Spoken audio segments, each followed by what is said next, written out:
Welcome. In front of me is a TECNO Pova 6 Pro, and today I will show you how you can insert SIM and SD card into this device. To get started, you will want to grab a SIM ejector similar to this one, which will come provided with the device in the box, but if you can't find it, you could use a paper clip, straighten out one of the ends, and it should work just as well.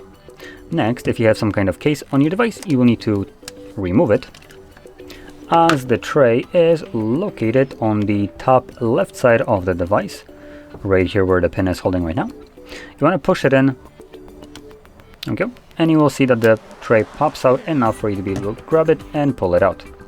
Now here we have a spot for our SD card, and on the back side we have space for the different SIM cards.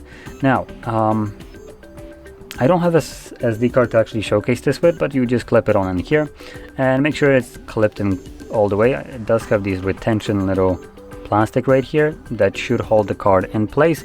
So if you flip it to the side, the card should be laying flush on the tray, both of them actually, and it should not be popping out if you flip it upside down. Now that being said, once cards are in place, you just insert it back into your device, and these cards should start working right away. Hence it's why it's popping up with the SIM card pin. So I'm gonna confirm that to unlock my SIM card, and that's it. And SD card, you don't really need to do anything, it will just automatically start working. So with that being said, if you found this video helpful, don't forget to hit like, subscribe, and thanks for watching.